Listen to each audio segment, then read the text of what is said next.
Hello everyone, welcome to my channel Bio Simplify. तो आज मैं क्लास 11 के बच्चों के लिए एक वीडियो लेके आई हूँ और वो चैप्टर है रेस्पिरेशन इन प्लांट्स। तो आपने इसके बारे में थोड़ा क्लास 9 में भी पढ़ा होगा, तो ट्राई टू रिकॉल कि एक्चुअली ये रेस्पिरेशन का होल मैकेनिज्म कैसे होता है प्लांट्स में।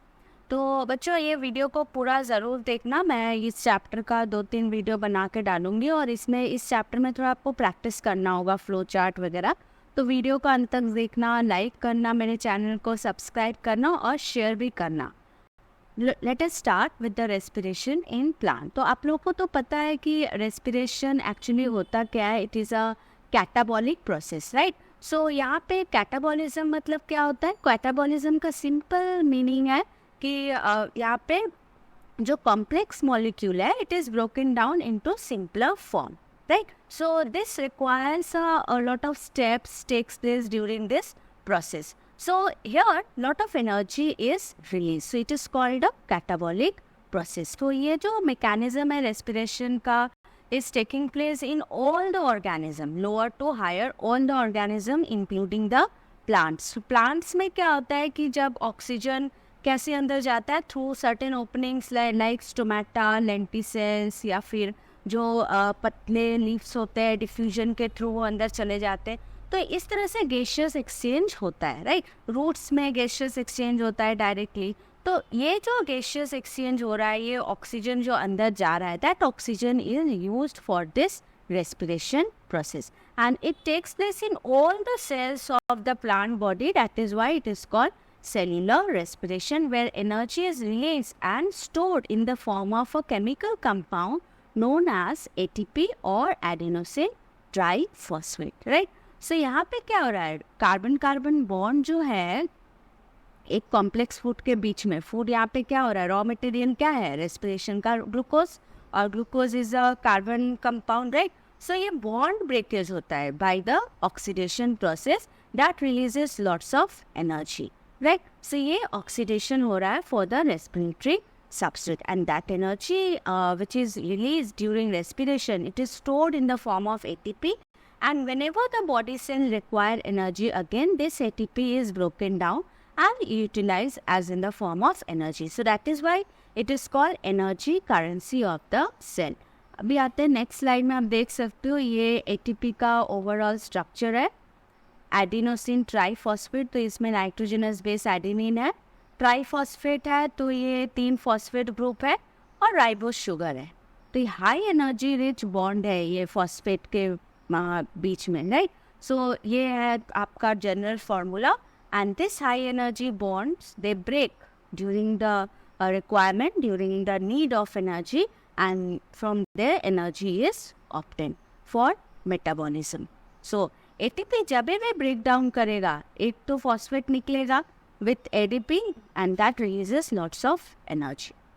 Moving to the next slide, आप देख सकते हो एकदम बेसिक चीज़ मैंने यहाँ पे डाला है, that respiration are of 2 types, aerobic and anaerobic respiration। ऐसा कि आपने लोअर क्लासेस में पढ़ा है कि aerobic respiration takes place in presence of oxygen, anaerobic respiration is taking place in absence of oxygen।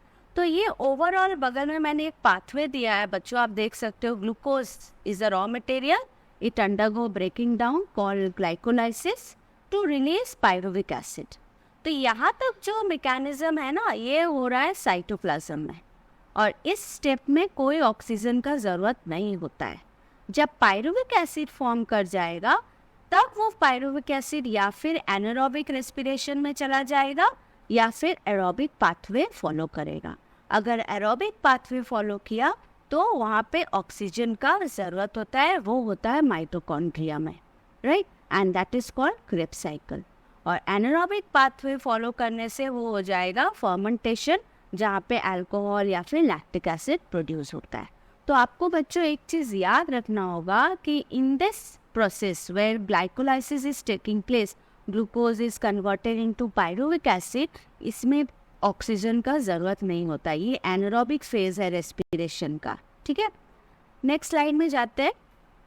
तो एरोबिक जो रेस्पिरेशन है आपको पता है it is not a single step process, it is a enzymatically controlled process and taking place one step to another step where lot of energy is released, and it takes place in two main phases.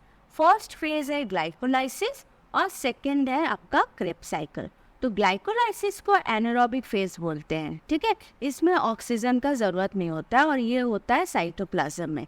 इसमें क्या होता है, एक glucose molecule से दो pyruvic acid निकलते हैं. 2 molecules of pyruvic acid is released, और जो पायरुविक एसिड जो फॉर्म किया वो चला जाएगा माइटोकॉन्ड्रिया के अंदर और इट अंडरगो क्रेब्स साइकिल.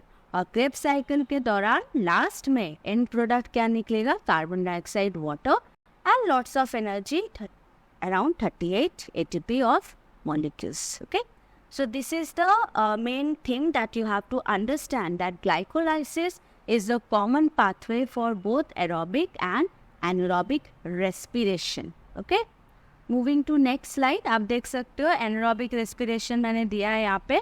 तो यहाँ भी देखो ग्लूकोज से पायरुविक एसिड में कन्वर्ट हुआ, फिर ये पायरुविक एसिड चला जाएगा अल्कोहलिक फर्मेंटेशन में या लैक्टिक एसिड फर्मेंटेशन के पाथवे में. यहाँ भी एनर्जी रिलीज होता है in a step wise manner, but comparatively less energy is released.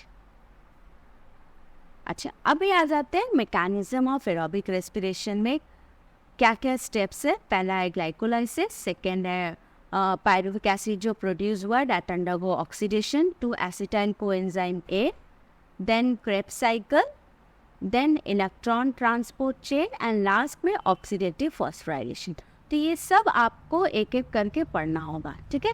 तो फर्स्ट हम आ जाएंगे ग्लाइकोलाइसिस पे. ये है overall pathway of glycolysis. So glyco word मतलब क्या होता है, ग्लूकोज, और लाइसिस मतलब breaking down.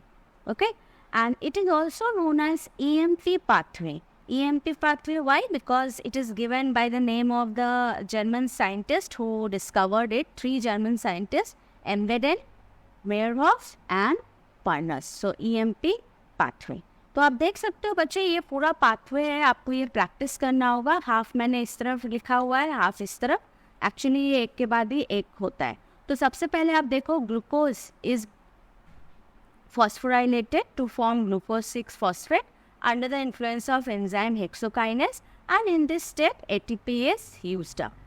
Then glucose 6 phosphate converted into fructose 6 phosphate. It is a reversible reaction with the help of isomerase enzyme. Next step में फिर ATP लगेगा और fructose kinase के presence में fructose 6 phosphate will be converted into fructose 1,6 bisphosphate. ठीक है. अब आएगा एल्डोलेस का फंक्शन. एल्डोलेस क्या करेगा, दो अलग कंपाउंड फॉर्म करेगा. एक करेगा ग्लिसरॉल डिहाइड्रोक्सी फॉस्फेट और दूसरा डाइहाइड्रोक्सी एसीटोन फॉस्फेट. ये जो ग्लिसरॉल डिहाइड्रोक्सी फॉस्फेट है, ये डाइहाइड्रोक्सी एसीटोन फॉस्फेट भी ग्लिसरॉल डिहाइड्रोक्सी फॉस्फेट में कन्वर्ट हो सकता है, या फिर ये वाला इसमें कन्वर्ट हो सकता है. तो ये रिवर्सिबल है in the presence of isomerase reaction. तो ग्लिसरॉल डिहाइड्रोक्सी फॉस्फेट कन्वर्ट हो जाएगा 1,3-bisphosphoglyceric acid in the presence of dehydrogenase enzyme with the utilization of NAD and PI. तो एक reduced form of energy form किया NADH. Okay. Next, ये 1,3-bisphosphoglyceric acid will be converted into 3-phosphoglyceric acid. अभी glycerate क्यों लिखा है, ये ionic form में लिखा है, एक्चुअल में ये ग्लिसरिक एसिड होता है. ओके, यहाँ पे ATP प्रोड्यूस हो रहा है बच्चों. देखो ये एनर्जी यहाँ पे रिलीज हुआ ATP, right. 3-phosphoglyceric acid will be converted into 2-phosphoglyceric acid in the presence of enolase enzyme, and finally phosphoenol pyruvate is formed that is converted into pyruvic acid in the presence of pyruvate kinase. यहाँ भी ATP release हुआ. तो ये flow chart आपको पूरा practice करना पड़ेगा. Usually ये 5 मार्क्स लिखने के लिए आ सकता है, या फिर एक पार्ट दे दिया आपको उसको कंप्लीट करना होगा. ओके, अभी देखते हैं कितना एनर्जी यहाँ पे रिलीज हो रहा है. ये ओवरऑल रिएक्शन है, देखो बच्चों, this is the overall net reaction of glycolysis. 2 molecules of pyruvic acid is formed, 2 molecules of ATP and 2 molecules of NADH. एक चीज़ याद रखना बच्चों, एक NADPH जो होता है ना, that gives 3 ATP molecules. Okay, so overall यहाँ पे क्या हो जाएगा, total net ATP will be 8। तो आप देख सकते हो 2 और यहाँ पे 2 NADH निकला है, एक NADH से 3 ATP निकल रहा है, तो 2 है NADH फॉर्म हुआ है, मतलब 6। तो टोटल कितने आ गए, 8 ATP molecule. So during glycolysis the net gain of ATP is 8, ये याद रखना। ओके, सो इसमें थोड़ा क्वेश्चन आ सकता है। So this is all about glycolysis. In my next video, I'll discuss about the TCA cycle, tricarboxylic acid cycle. I think this flow chart is clear to you. Any doubt, you please give a comment in the comment box. Don't forget to like my video. And thank you so much, bachcho. Bye.